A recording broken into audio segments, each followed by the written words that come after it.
So, looks like we're live. Just give us 1 second while we do our usual pre-show setup while I've just got the notification, so that's always good. Where's my YouTube app? There it is. Excellent. So we can see ourselves as we talk to you. Just to make sure it's not going horrendously wrong. Just what we like. That's strange. Why am I on this account? On the other account.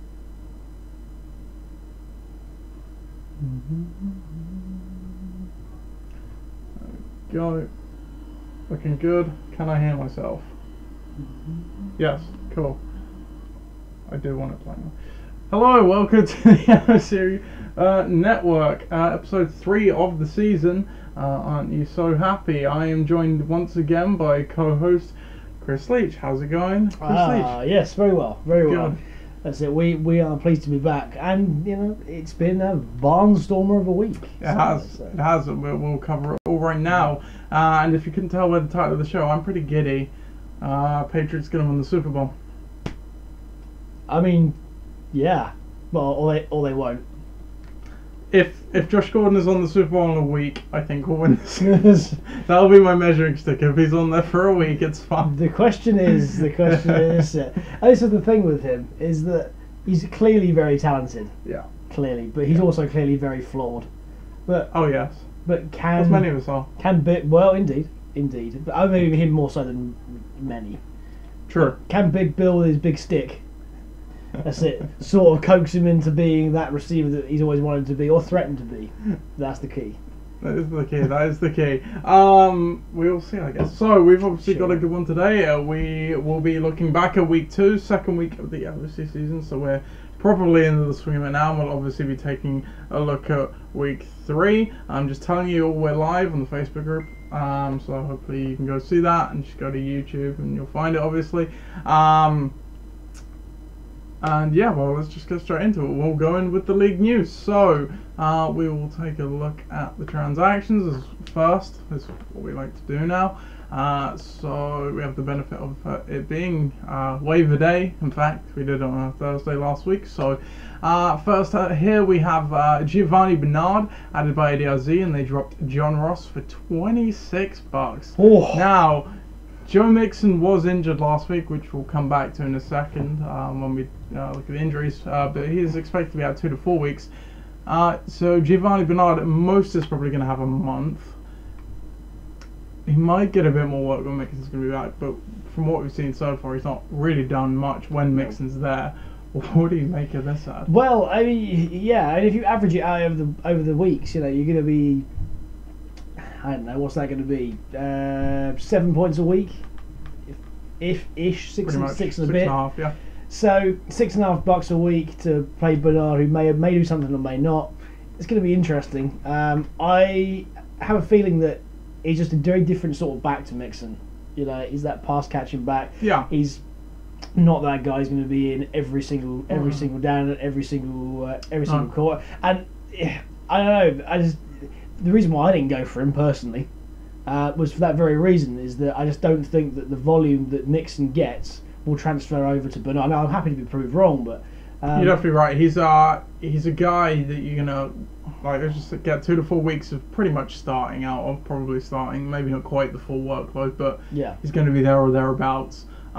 If you're expecting anything more than that, you're going to be sorely disappointed. Absolutely. Now, I know that Nigel's looking for a running back.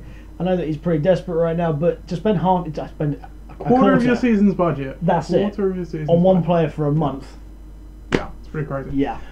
Next we have Antonio Callaway, was added by you, Chris, for $12, and dropped Jamison Crowder. Maybe a bit of a steamy figure, but he showed a lot of promise, so we'll see. Absolutely. With Josh Gordon gone now, you never know.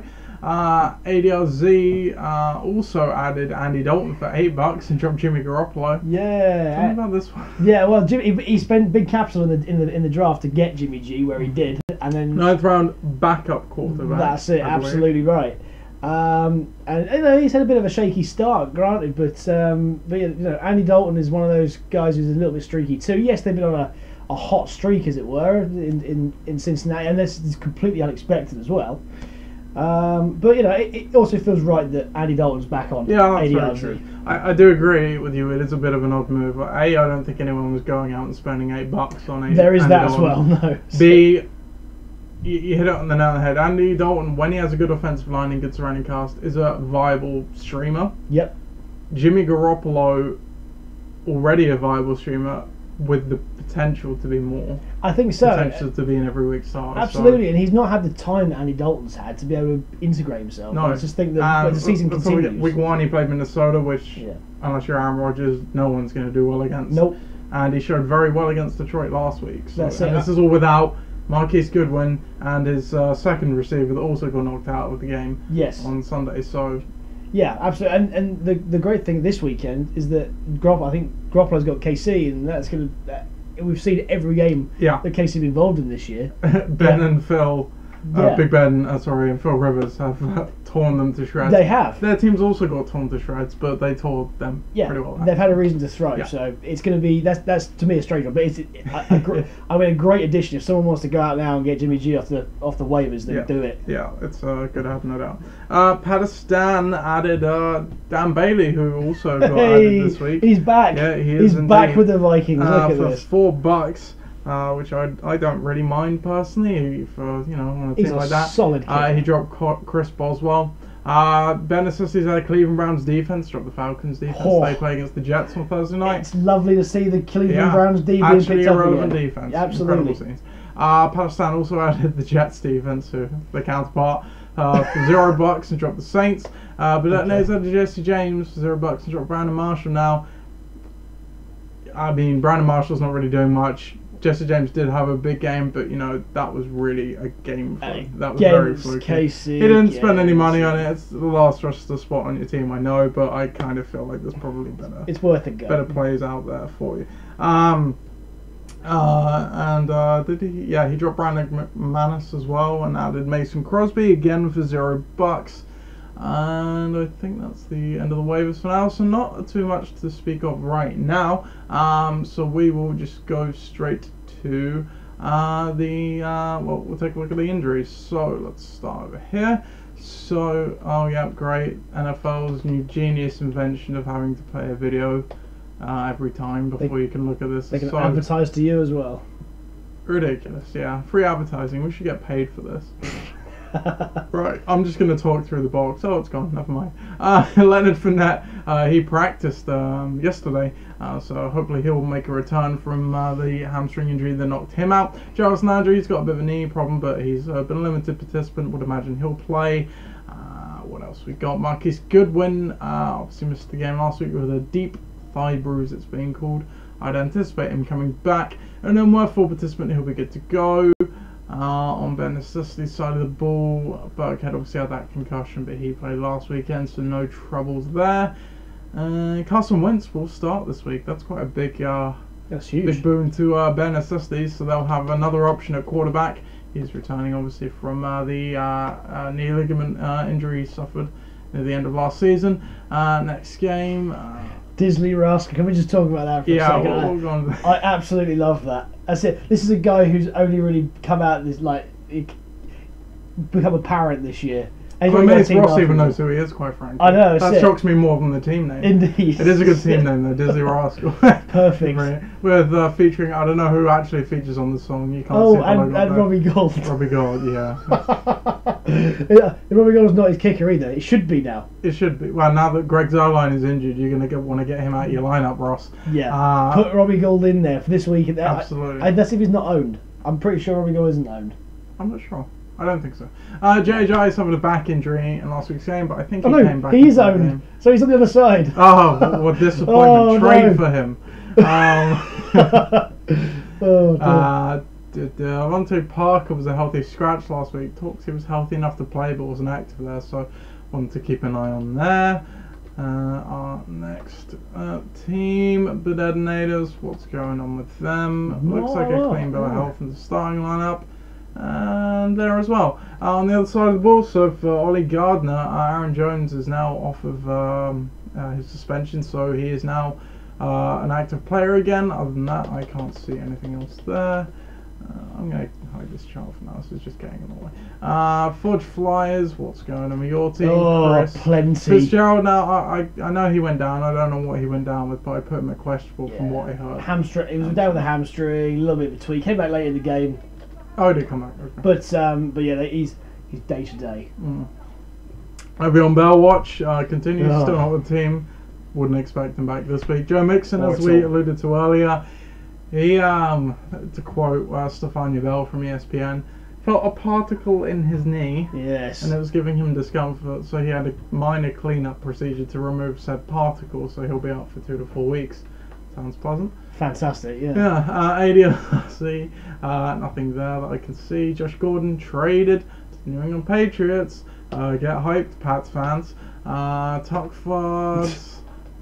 Everything else was fine there, by the way. I wasn't just glossing over that. Enjoy. No. Tuckfords look fine. Ixan, let's take a look. Aaron Rodgers got it through Sunday. No setback for him. It's just really a pain management thing at this point. Alshon Jeffrey, I don't think he will be back this week. He'll probably be out for another week. And everything else looks okay there. And finally, last two teams, Pakistan. LaShawn McCoy, I think he broke his ribs. Or he got really bruised ribs, one or the other. Yeah. He's going to try and gut it out, but nothing. Not a great matchup either there, so I would. Well, every matchup for Buffalo is True. Antonio Brown, not an injury, but oddly didn't report to the facility on Monday. I don't know if anyone saw he got busted up with a tweet on saying trade me. He was not literally to the Steelers, but with an ex-Steelers employee, so that was kind of weird. Yeah, he was giving it big on Saturday, and then he's off to see Le'Veon Bell in Miami, isn't he? He's going to go and jet ski with him. Probably. Oh, isn't it fun to be a Steelers fan? Oh yes. And last but not least, Dream Team. TJ Yeldon suffered an ankle injury last week's game. He's not practicing at the moment, but if Fournette's coming back, that's not too greatly important. So, those are all your injuries. Not really many to speak of. Which is great. Yeah, it's nice. I feel like we got most of them out of the way in week 1. No other news that I can think of, so we will just get straight to the recaps. Now, we've had some lengthy shows recently. We have. So we're going to optimize that a bit. We're going to have 3 biggest storylines from the game, and we're going to do the same in the previews from Chris.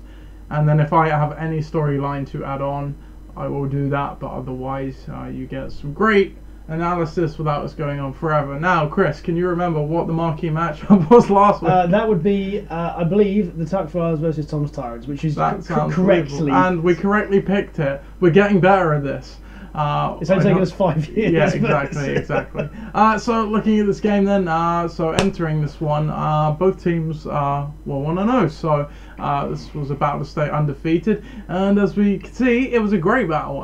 It was a high-scoring game of the week, 2 high-scoring teams as well, I believe, and it finished 144 to 127. We can see the chart here. Started on Thursday night a bit quietly, but it really cooked up on Sunday with Tom Tyrants taking a massive lead, but Top Cards really did bring it back, and they took the lead and didn't look back as it would happen. So the history of this matchup is now come on. Tuck Fards are there. The history is now 9-8 in favour of the Tuck Fards. So was split before, now 9-8. Wow. Chris, what were the 3 biggest storylines from Tuck Fards v Well, what a comeback! That's it. And to be quite honest with you, I don't think anybody really saw that sort of point scoring coming. But it was always there. Yeah. The potential was always there. So let's talk about what we like. So. I think the first is that we look at the QBs, and we look at Kirk Cousins, who's someone who before the season started, we go, he's sort of facilitated game manager. I mean, look at that. Now 41 points, great return from a QB who. In Lambeau Field, no mean feat. Usually Minnesota go there and get pasted. That's it, but they did not this time, and that's it. Although it was a tie, they had plenty of time to be able to score those points. I have to say that that's some extremely efficient scoring there, and it's not like Philip Rivers did badly either on the other side, but Cousins was exceptional. So if we look at the 2 QBs, absolutely right. But then we look down to the running backs, and I think that's the second point I want to make here, is that when you've got someone like Gurley, who, if you watched the game on Sunday, LA were leaning on him big time. Oh yeah. And it's not like he's getting these long runs right in. No. The LA Rams just love to, when they get to the goal line, they're not going to mess about. They're just going to hand it off to him. I think all 3 of his touchdowns were 1 yard touchdowns. Absolutely, yes. Yeah. And it's, 42 yards receiving. That's not great. They also didn't have a kicker as well, so 2 pointers, which you're not going to get all year round. No. But still, that's a fantastic return, considering what he's done there in a blowout win. Yeah. Whilst I love Thomas Tyrant's efficiency with their running backs as well. You see that all 3 of them there. Gordon, who I think is going to be one of those sneaky guys throughout the course of the year, though it's Absolutely. sort of not quite turning his way in terms of the split of carries maybe in the Chargers backfield, but he's the guy. James Conner's by far and away impressed at the Steelers, and then you've got Kenyon Drake, who's before the beginning of the season, he was always threatening to be that guy. So I love that, but it wasn't enough there. When you've got a guy who scores 30 points with Gurley, it's quite difficult to be beaten. Sure. And then the other side is the defense as well. We're talking about the Rams there, so obviously blowout win, 20 points straight down. Didn't do a great deal. Didn't have to do a great deal because the Cardinals were absolutely awful. Definitely. So that's the key difference there. Is that 16 points lost on D. And it gets a lot closer if you're talking about that difference. Definitely. The only other storyline I will add to that is Michael Thomas, who he's really been a revelation. Number 1 receiver in fantasy right now, I believe. I think he set an NFL record for most catches in the first 2 weeks of the season. I'd say Emmanuel Sanders is really good. Great great value. Well. I was really high on him too. Coming into the season, good ad. And next game then, of course, Ty Quads are 2-0 now, and Thomas Tyrant scored a 1-1. Dream Team now against ARZ then, so this was a close one too, you can tell.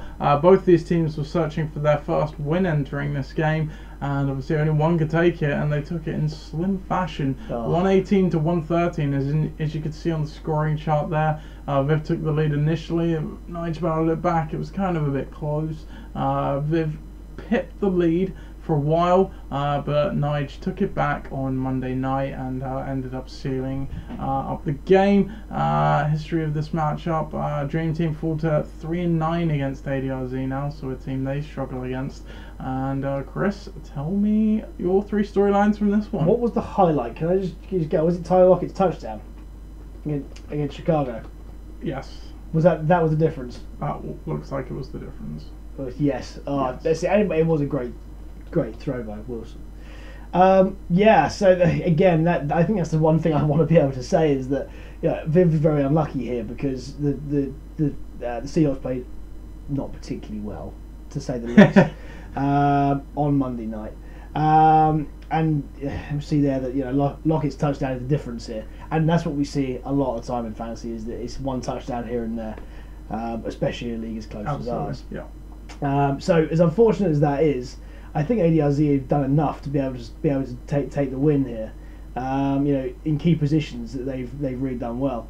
We look at someone like Cam Newton, who, for better or for worse, he's gonna be having those weeks probably more than he's going to not be having those weeks. But when he doesn't have those weeks, you're going to see ADRZ on a downer. This was against the grain too. He does not do well in Atlanta usually, so he was some way lucky to get that, but no doubt. That's it. And his figures there, they're more like a normal QB as opposed to one that likes to run in. So we've seen 3 passing touchdowns there. It's not necessarily something that's typical with Cam. Whilst on the other side, Jared Goff. As much as you want to be hot on Jared Goff. Surprising to see Goff come in now. I mean, I know we had Brady. It's probably what he had in the start of the season. Really, they actually ended up with exactly the same points, hilariously. Absolutely. But in such a big win, to have that many yards and only 1 touchdown, we explained that in the last what we just said. Yeah. It's it. He's going to be reliant on Gurley. So again, over the course of the year, that's not going to be there. Yeah. But let's talk about receivers as well, because I think here there's a big part to play in both teams' successes. AJ Green obviously on Thursday night had a wonderful game. 3 touchdowns and 69 yards. And about the length of a quarter as well. Yeah, exactly that. So as a return there, and especially with Thielen knocking in 20 points, you would think that that's enough to do. But on the other side, I mean, Lockett with 12, Hill, I think it's going to be there or thereabouts in a very explosive offense all year. And Smith-Schuster, who could be making an even more prominent role. The first relevant second Steelers receiver potentially, and if Brown is, well, as you say, AWOL and lost his head, he's going to be the main beneficiary to that. So watch that team. Definitely. And so that means Dream Team 4-0-2, despite another good week, while ADRZ move up to 1-1. And we've had a comment on YouTube from Phil. He said #1, presumably he's in first place.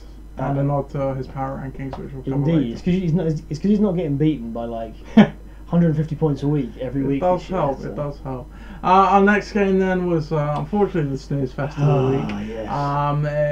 It pitted 1-0 Forge Flyers against an 0-1 Pakistan, and the history of this matchup, I believe, you would never won actually. You're 1-4 against Pakistan. Now, winner 75-73. Wonderful. I'd say it was a snooze fest, but why does this keep doing this? But I guess there was a comeback at the end, but you can see it from the chart here. It was just a bit.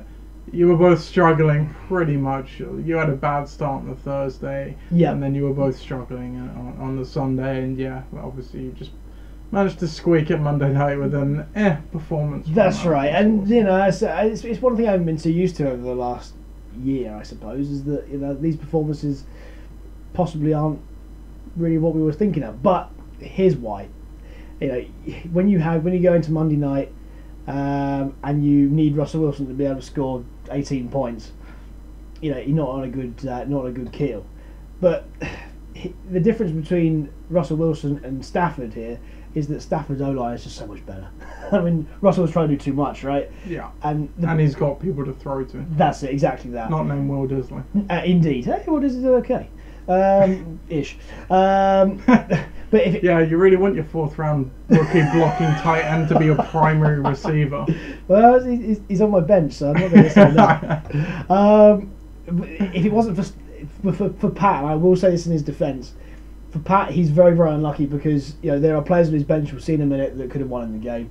Had he played literally anyone else, this would be a completely different result, and this would be a downer on me. So I have a bit of insider knowledge that Pat was toying with whether to play Murray Cooper all day. An unnamed source told him to play Mike Williams, and he played Robbie Anderson instead. Funnily enough, if he played any of his bench receivers, he literally anyone, even if he played Cooper. So, which is a bit of a shame, but that's what happens. It's often the case of one player or not. And to be fair, I think in a week like this, you can't really pin it on that. When the rest of the team, you know what I mean. Like it's when Boswell misses a PAT for an extra point, when he misses a field goal again, costing him the game. Gronk doesn't do anything. Brown has lost his head in a blowout when you think that he'd be all over there. If Matt Stafford hadn't had a fourth quarter from heaven, we also garbage time. That's it. We would also be seeing a much lower score than that in the 50s. And it's the same over there. Brandon Cooks. It's a great week for him, but other than that, is there anyone that stands out? No. Ravens had a terrible week. Receiving wise, there's nothing to be said apart from Cooks. Running back wise, yardage is alright, but no touchdowns. It's just a bit of a mediocre week all round for everybody, really. Yeah.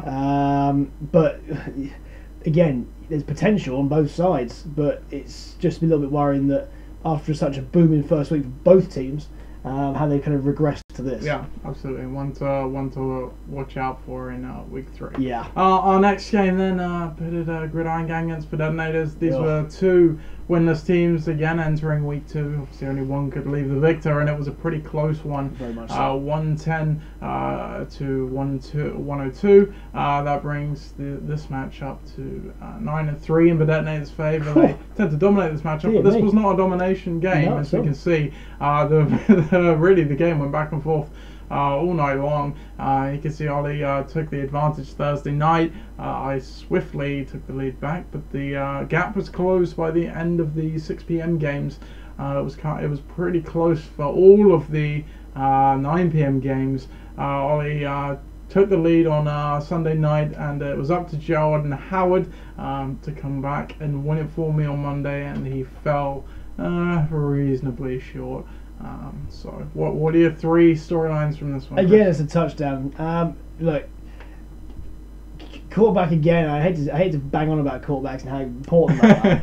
But in this instance, in a 6-point per touchdown league, you're all right. Yeah, absolutely. And you've got Roethlisberger at home, and yes, he's going to be scoring somewhat good points at home every time you play him. But again, as you say, there are going to be 8 games where he's not going to score so well. Yep. It'll average out eventually, but I think that without the QB, this is a very much different week for you. Oh, absolutely. I'm under no illusion. Well, absolutely that, and say 20 points less. Let's say 2 touchdowns less, which it's all very well saying that, and he's also gone for 452 yards on an unbelievable amount of attempts, right? Yeah, 60, I think the final count. Exactly that. So it's not going to happen every week. Whilst Deshaun Watson there, I think that's probably a bit more like it from his point of view. It's a terrible week 1, comes back week 2, does much better, and that's what you want to see. But that's the only thing the positive I can really say about your team, is that other than that, it doesn't blow me away. Yes, Hilton's had a good week, but he should do because he's the number 1 guy in Indy. And other than that, does anything blow me away? Not at all. Whilst on the other side, I think Badette's have much more to shout about. I think McCaffrey's turned up doing what he should be doing week in, week out, which is those 102 receiving yards. That's what he's there for. Barkley looks very much the real deal. He's dual threat. He's there all the time. I think we're going to see him get better. And Stephon Diggs, he's showing what can be done. When he's playing with and when he's healthy. Yes, indeed that.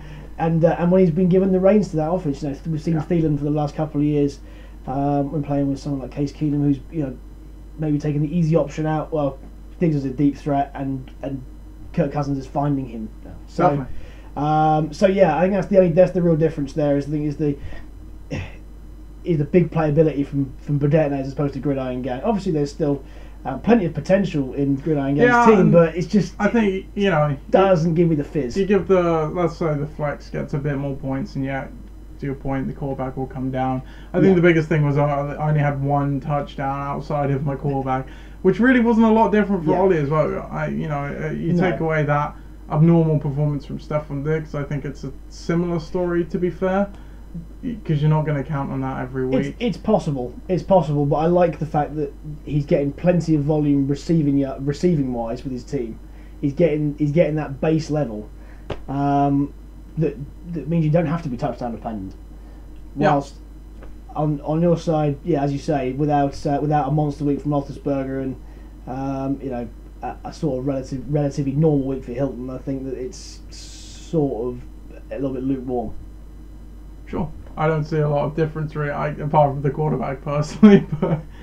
And looking on the bench, there wasn't much to talk about there as well. A couple of guys who could have come off. Well, let's talk about that for a second, because there are some guys here that are going to be pretty key at certain points of the year. I think Keelan Cole looked fantastic, by the way. Yeah, he had a great catch in that game too. And obviously he's earning the trust of Bortles, who looks much better this year. Can I just say? Well, this week. Week 1 he didn't. no, that's it. But he stepped up to the plate against New England at home. And Philip Lindsay, who is a great waiver wire pickup. Saw that before anybody else did. I think Matt Breida there is interesting too, because he's now the only guy in San Francisco, and there has to be someone who's got to run the ball, and he looked great. Yeah, I mean it's tough because Morris is still there. You're right, he didn't look particularly effective, but no, not at all. But going forward, I think if you still you have a let's say you have a running back core of we've got Howard, you got Miller, and you've got Breida. I mean, Fournette, chuck that. Or Fournette, that gives me. Out Miller, you take out Miller and put Fournette in and put Breida in. I mean, that gives me the fizz. I love that. I love that. That's some big playability that matches Burdett. Absolutely. Looking at the next one, then obviously Gridiron Gang for 0-2, Burdett next get their first win of the season, 1-1. Entering this one, Ben Assisties were 0-1, looking for their first win, while Disley Rascal, formerly known as Hooked on the Thielen, formerly known as Daxtree Boys. Let's see how many weeks I can keep up that train for. Won the previous week and looked to get that going. As you can see, it did not happen in what was not really a close contest. Disley Rascal took the lead on Sunday, presumably from the DST, but after Bare Necessities yanked that lead back, they never looked back, as you can clearly see there. History of this matchup, Bare Necessities are 4-2 now against Russell Time.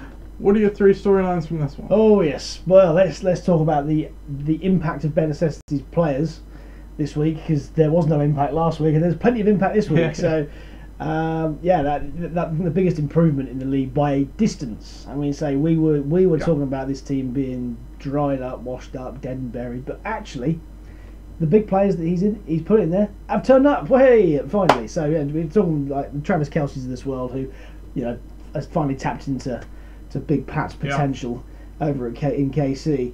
Guys like Golden Tate, who that we should be seeing that pretty much every week from him, because he's just been that sort of player, volume player, likes playing. He's always a bang for 1,000 yards and 5 touchdowns a season. Yeah, absolutely. Aguilar again. He's been threatening to do this for a few years. Now he's showing it. Jeffrey being out, Ertz not really clicking. It will be very interesting to see if this will continue now. Wentz is the QB.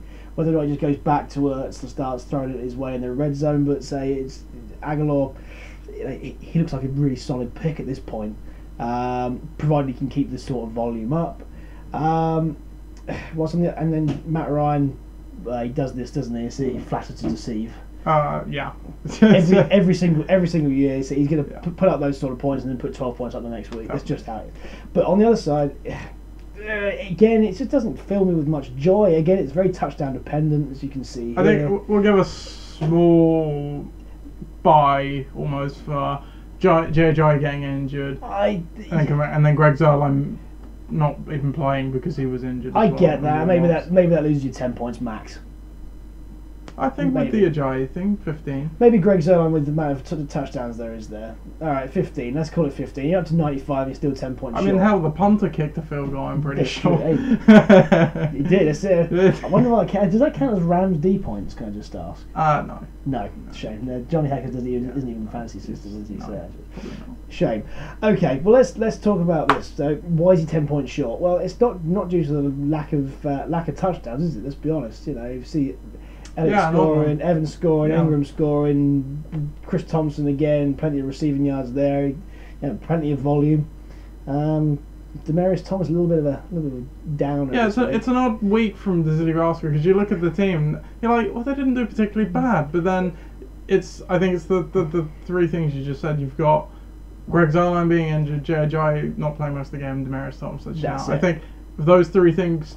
And Matt Ryan scored 34 points. Yeah, that doesn't help. But if any one of the 3 things for Disley Rascal doesn't happen, we're looking at this week probably quite differently. All 3 of them happened, and it really suppressed them. Yeah, absolutely. Yeah, I'm surprised also that we did tip the Texans last week to be playing against Blaine Gabbert in an unfamiliar Tennessee offense. They got burned for 20 points. So hey, these things happen. But the biggest thing to take from this is the Bare Necessities back. For 1 week at least. We'll see if it repeats. I hope. We hope. We can only hope. Then last game of last week. Then Ixan took on Obi-Wan Kenobi, and again it wasn't a particularly great game. No. Obi-Wan Kenobi took it 97 out of 74 to get their second win of the season. Ixan loses their first game. History of this matchup now. Ixan fall to 1-2 against Cash for Gold, or as they are now known, Obi-Wan Kenobi. As we can look at the chart here, Ben really did hold the lead for pretty much this entire game, but they just ran out of steam and players, more importantly, and Cash for Gold really safely took that on Monday night. What are your 3 storylines for this one? Okay, so let's talk about running backs to start with.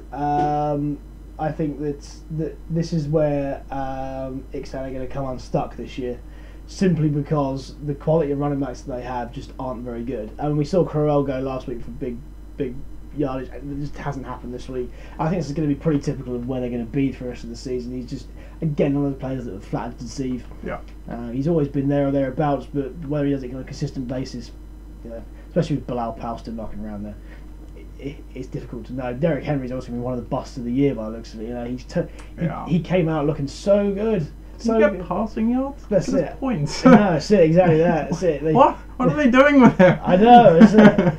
But the fact is that he should be more utilised in that offense for his skills, but he's just not going to be. And Dion Lewis takes them away. I think small by maybe Dion Lewis only got like 4 points himself. He didn't get a lot. So maybe the Texans just did a good job at taking the run game away. Maybe. Presumably thinking, and then we'll just manage Blaine Gabbert, which they also didn't manage. You couldn't do that either, I'm afraid. So that'd be the issue. But there's not a great deal between these two teams, apart from, and let's be quite frank, the Bears D here, who took full advantage of the Seahawks' dodgy O-line. Yeah, absolutely. And the points show, and I think that's the difference really here is that.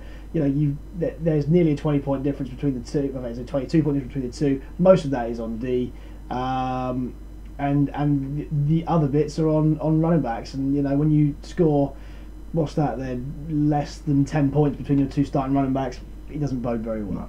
I think it's very poetic as well that Obi-Wan Kenobi, a Bears fan, his team is much like the Bears in real life. If they're going to win games, it's going to be a gritty low scorer where they don't concede much and just out-edge the other team. That's basically Obi-Wan Kenobi all over, and the Bears defense actually won it for them in this one. Absolutely so right. Very poetic. There are no touchdowns on both teams as well, very few, and that's going to be a little bit worrying. Yeah. So that is your recap. So now we'll take a quick look at the power rankings, which are somewhere over here. That's not them. That's them though. So Tom's kindly added the change now, so we know what things have moved. Their necessities stay rooted to the bottom despite that good week. Dream Team down 1.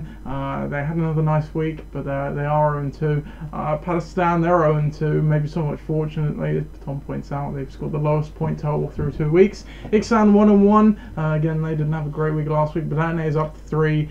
They've had 2 pretty good weeks now, but Tom is still reserving judgment on them. Obi-Wan Kenobi up to for a 2-0 team to be at 7, mildly surprising, but as we said, this is a team that always doesn't score too well. Somewhat lucky in who they face. Gridiron Gang are 0-2, despite going over 100 in both weeks, but with injuries and such, they're in a bit of flux at the moment. Hooked on a Thielen stay at 1-1. Like we said, they had a bit of a bad week, but there were a few factors behind that. ADRZ, they're 1-1 after a great week. That they were looking good. Forge Flies 2-0, down a couple after a lower week, but still got the win that they needed. Well. Tom's Tyrants 1-1, unfortunate to not win last week, but they're looking strong. And Tuckfards, who have been great through 2 weeks, 2-0, deservedly won. What do you think of the power rankings? Yeah, I think you can't really argue with the number 1 at the moment. I think that Phil's team is pretty scary throughout, and there's no doubt that he's going to be up there throughout the year. I mean, we see that team is strong in most departments that are necessary to be able to win the league, and I don't know. Happened. I don't know if I put a damper on. No, that's it. He's never won it, but I think this could well be his best chance because I think we've seen over the years that Phil's team can be boom or very bust, but here they've got a consistent floor regardless of who plays. Whether it be your running backs or your receivers or your QB, it doesn't really matter. No. So yeah, I think throughout is pretty fair, but especially the number 1, which is the one that counts. Yes, definitely. Before we go on, then we will just look at a quick few milestones. So we like obviously looking at the win-loss stuff. So let's see if there are any major milestones. There were indeed, because Coach Merritt won his 70th regular season game this past week. Any other nice round numbers there? Coach Barnes, I believe they lost. So no, we've got a couple of 100s there. It's your 100th regular season game, I think. For Nigel Viv, congrats! You've made it to 100, boys. Look at that. Yeah, absolutely. Yeah, I don't think there are any other interesting milestones there. So we will look at one thing that I often like looking at. Is I don't know if you've ever gone here. There's a couple of interesting tabs right here. So. Obviously we see the overall rankings and the divisional rankings, but they don't really paint the picture of how good teams are usually. But these other tabs do give you an idea of what's really going on. So let's just talk around this tab quickly if you haven't seen them. Breakdown basically shows you your record against, if you played every team each week, what would your record be, and then tallies that throughout the season, so you can see by week and overall. As we can see here, Tuckford's deservedly at the top, 2 high scores.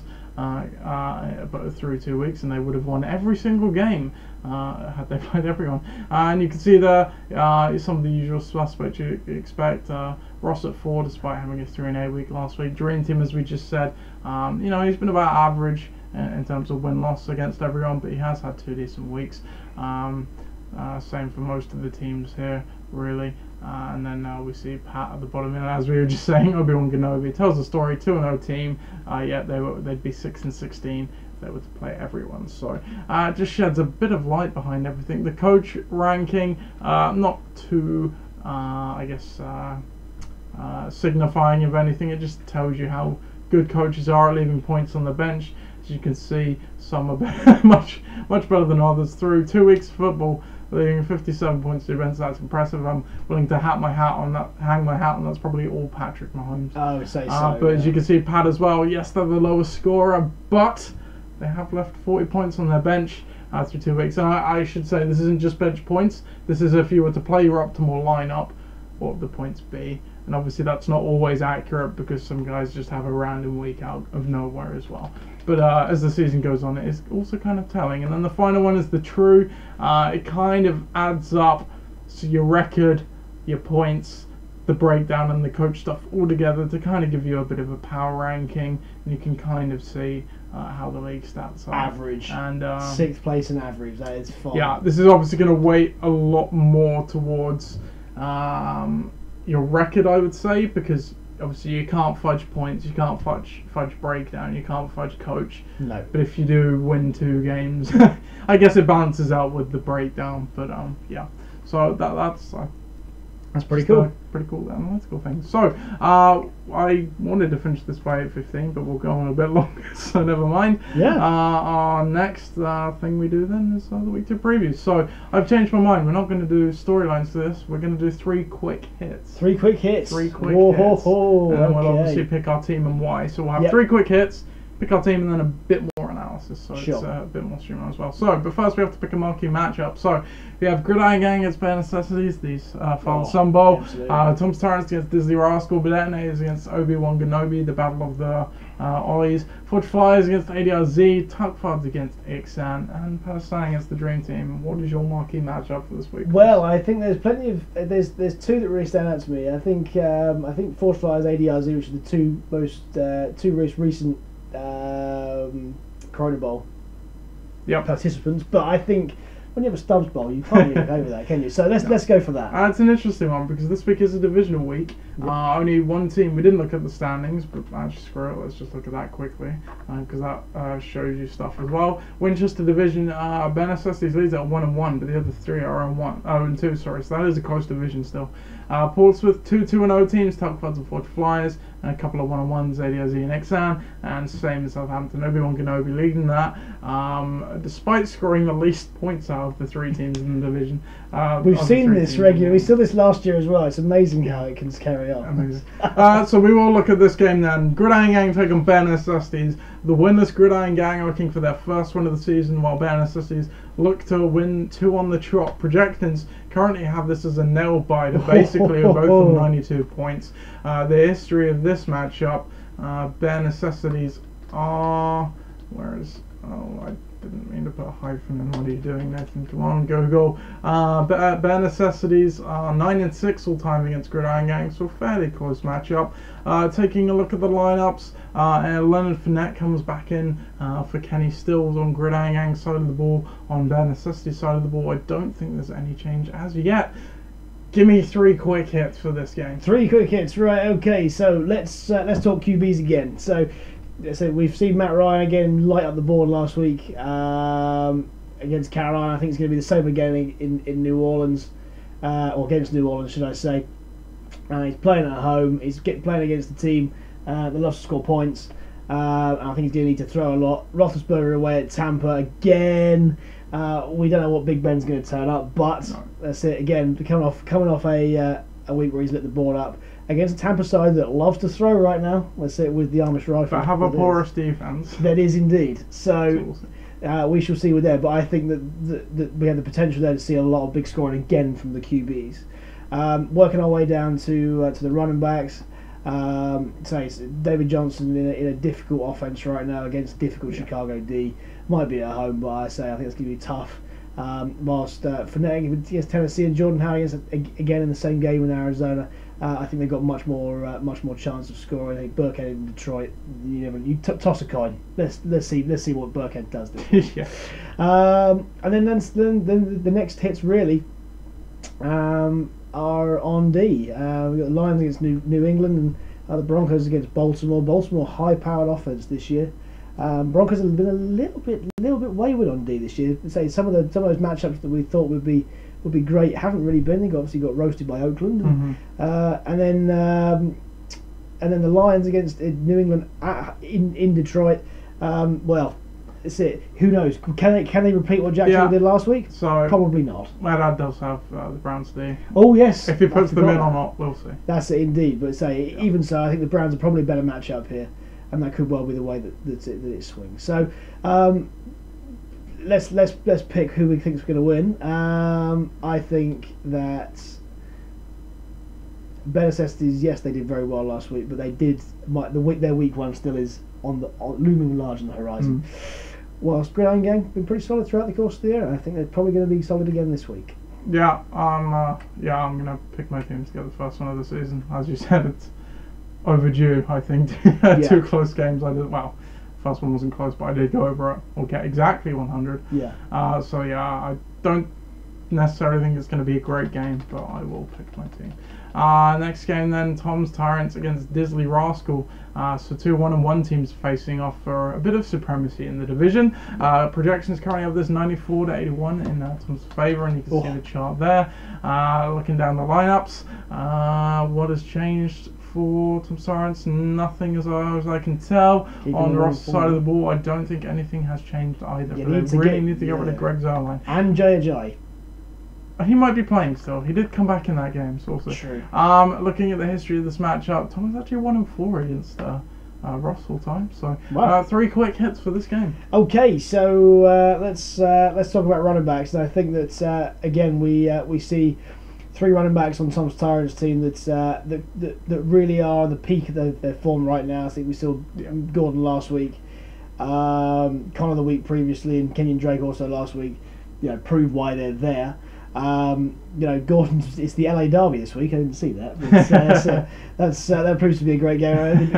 I think that in that game, it's going to be Gordon versus Gurley for running back supremacy, and it'll be interesting to see how they use him. And I hope they use him a lot because that's going to be a fun matchup. Sure.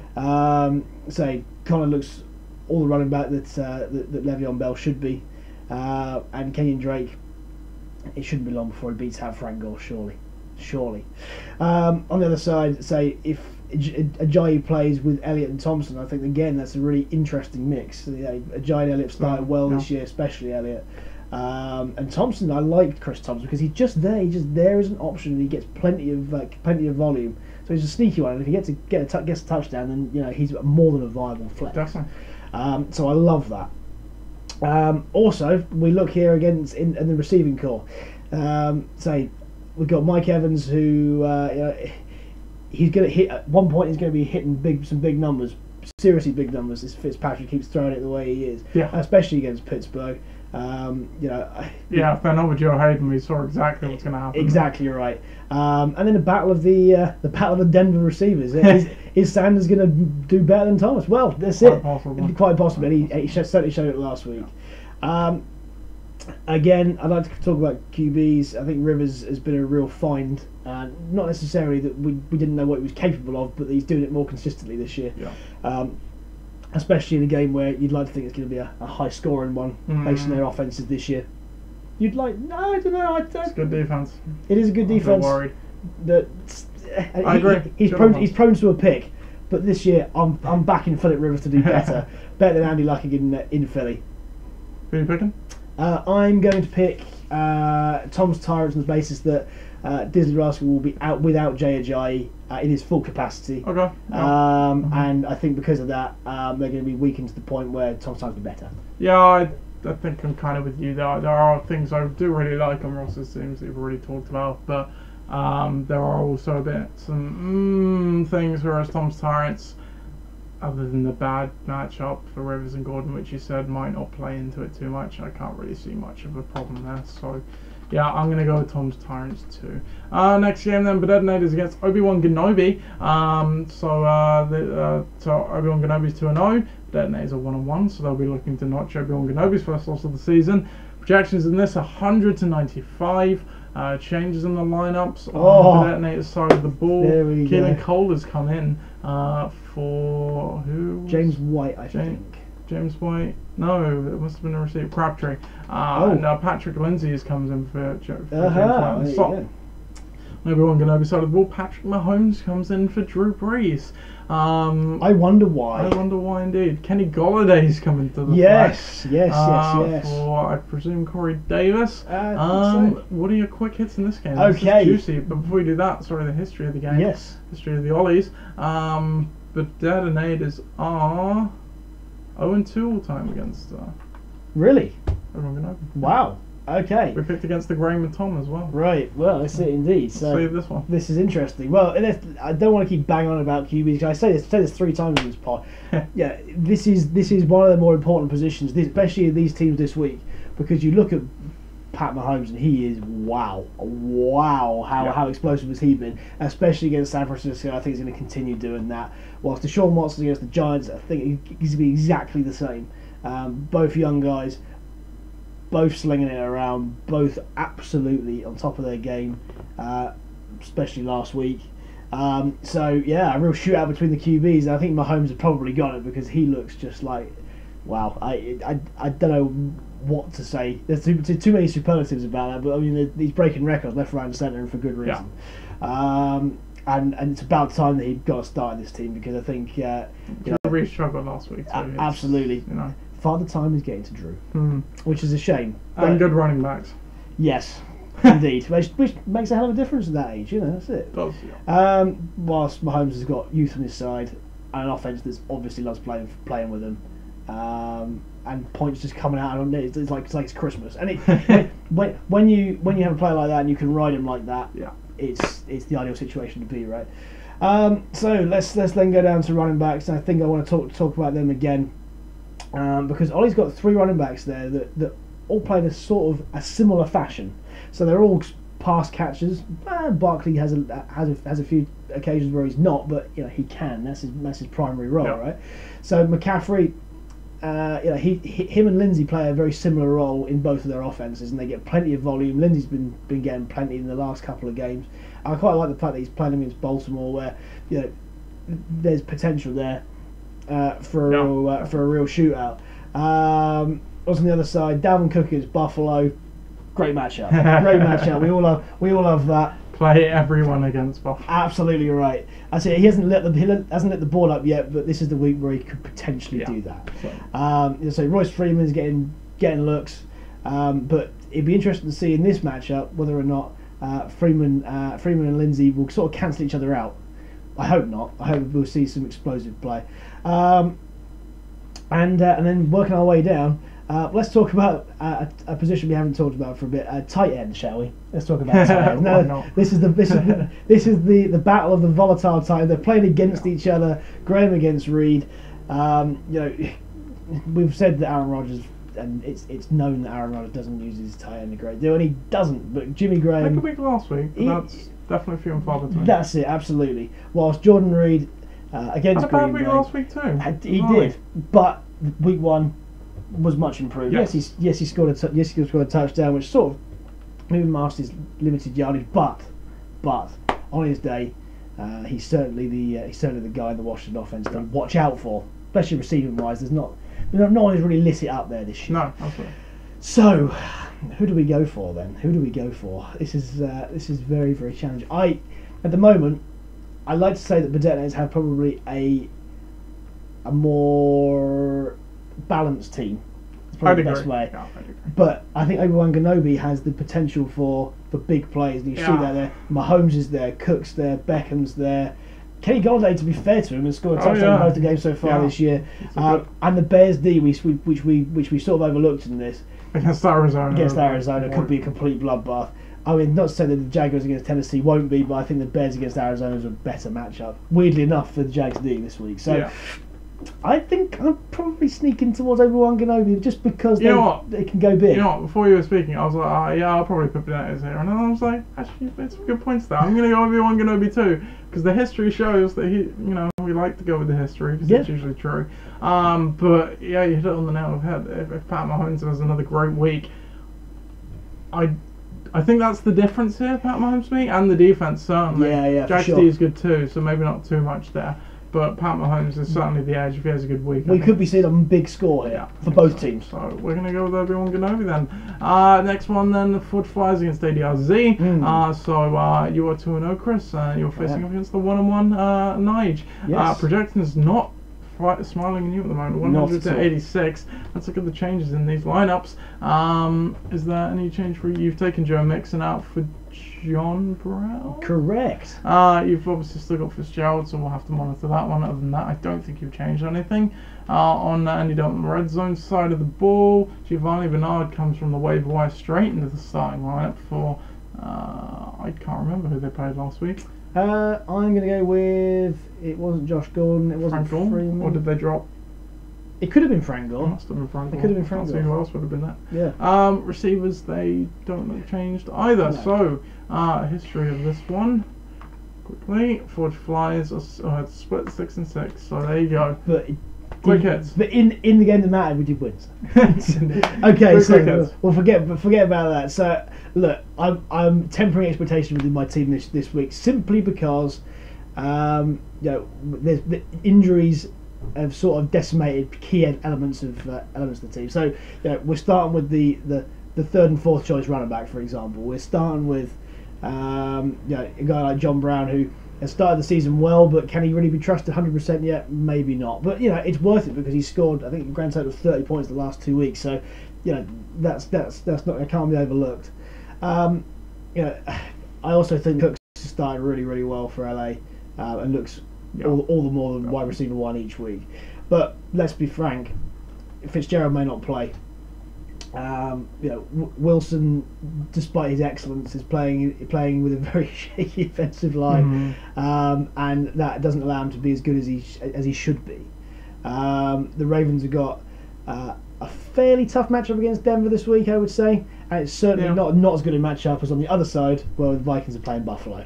So let's talk about that for a little bit. We saw in week one the Ravens played Buffalo, scored 24 points. The Vikings this week are probably a better D against still quite a bad offense, and possibly without Shady as well. So what threats do they have? It's looking pretty bleak. We go into the receivers, and again, Smith-Schuster could well benefit from Brown's meltdown last week. Captain Lucky strikes again with Eric Ebron. Still there, still picking. It's gonna stop. I keep telling myself it's gonna stop. But will it? Tyreek Hill again. He could benefit from Mahomes going off. I think he did week one. He had a very good week two for league standards, and again, you'd bet on him again to have a great one. Lockett seems to be Russell Wilson's ideal look, and annoyingly he's playing against me. So so whatever he scores, unfortunately it'll cancel out what Wilson gets. We haven't seen the best of Kareem Hunt this year, and Bernard. Well, who knows what might happen. We'll see. But look, I think ADRZ are going to win this game. I think they've just got better matchups and better players right now. Forge Flyers, I'd like to say we're going to have a good week this week, but at the same time, it's very difficult to put a tag on that when you've got so many key players missing. Unfortunately, I think I have to agree. I do think ADRZ are going to win this one, not because I'm particularly in love with ADRZ, but I think just what you were saying kind of hit it. You've suffered a couple of injuries at that running back position. Alex Collins hasn't been great. He's facing a really bad matchup. Agreed. Wilson against Dallas. They're at home, so you never know, but Dallas have showed pretty well to start the season. We don't know if you're going to have Fitz available. John Brown's got a tough game too, and as you already said, Ravens isn't the best matchup. I just think there's more to like on ADRZ's 100%. This particular week. Thinking it objectively, if I think my team's going to lose, then the rest of the league should too. So. So we'll go to the next game now then, when I can actually control this keyboard. Tuckfards against Ixan. Ooh, yes. Tuckfards 2-0. They are the number 1 seed currently, taking on 1-1 Ixan. Projections currently have this one in their favour to go 3-0, 1-3 to 18-9. Changes in the lineup here on Tuckfards side of the ball. Will Fuller comes in, I believe, for Adrian Peterson, it looks like. Or is that Lynch, and have they benched maybe Marvin Jones as well? I'm not really sure. There's a few changes there potentially. Ixan, they are currently unchanged. They look very unchanged to me. History of this matchup. Where are Ixan? Down on the left there. So if we just take a quick scroll, they are 5-9 against Tuckfards all time, so they're not great against them either. 3 quick hits. Yep, I think they're going to improve that again this week. The Tuckfards. I think there's nothing to hate about this team, which is. We might not need 3 at this rate, folks. This is frustrating. Yeah, I agree. Let's talk about running backs. It's explosive there, Lynch and Gurley. I think that's touchdowns written all over it. Crowell and Henry do not have good matchups. They do not indeed, and that's a real problem.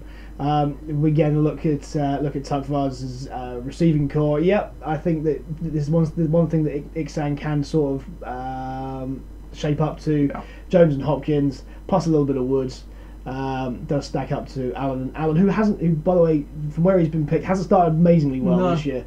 But Michael Thomas, obviously, we were talking earlier on, has. Yeah. And Will Fuller loves playing with Watson. Watson loves playing with Fuller, and he's definitely the deep threat there. He's very boom or bust, but when he booms, and when he busts, he's still got a bit of yardage there in reserve. I also think that the tight end is probably the most volatile position for both teams here. Eifert and Njoku, I mean, they're just sort of carrying them because they have to. Yeah. So as much as a boring point here, the Tuckfards have got a pretty complete team apart from that. And I think that if you put in a formidable tight end, or certainly one that's in form, I think the Tuckfards by far and away have the best team in the league. Power rankings prove that. I'm sorry, Ixan, but there are too many valuable parts of your team. So I think the Tuckfards have got this very comfortably. Yeah, and not 100% Rogers really knocks this team down a few rungs for me. Like you said, it's not looking good in terms of star power on that side. On the other side, it's looking very good. So I think an easy call Tuckfards win 100% for me too. And then our final game, Pakistan against the Dream Team.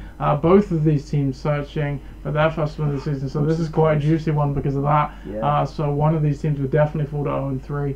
But there's only a 1-1 team there currently, so not the end of the world. Projections have this one as a doozy, 101 to 101 basically. Looking at the lineups, Pakistan. They bring Murray Cooper back into the lineup. Well, he does have a better matchup to be fair. And on the other side of the ball, Dream Team, Brady comes back in, of course. Sticking with Peyton Barber, he's not been great through the first 2 weeks. Other than that, Randall Cobb comes back in as well, I think, for TJ Yeldon. History of this game, the Dream Team are 4-7 sorry, that was the wrong team I looked at there. They are 2-1 against Pakistan all time. Quick hits. Okay, so let's go again. Brady and Stafford are playing each other. Amazing. This is going to be great. So I always love when that happens because we say it's a shootout on the board. It can well be a shootout in real life too. I think against each other, against the teams that each individually against, I think that really does bode for a great matchup in both real life and on our board. Sorry. So let's say what I don't like. First of all, if McCoy doesn't play, that's bad for Pat. It's not the best of matchups. I almost think it's a blessing if he doesn't play. Quite possibly. Who's he got on the bench? He's got Murray against Buffalo. Kerryon Johnson. And Kerryon Johnson? Or he'd probably put Dion Lewis in and that's then true. Go with Mike Williams or Watkins or something like that. Or maybe even Robbie Anderson. Actually, no, he's Thursday night. Hopefully not. So yeah, I think running back wise, if McCoy doesn't play, Peyton Barber's on the other side, and I don't think Peyton Barber really He's not good. Really hasn't. Not at all. He's projected well, but I don't think he'd do nearly as well as that. But they have got Kamara, I suppose, Dream Team. He can do the work of two.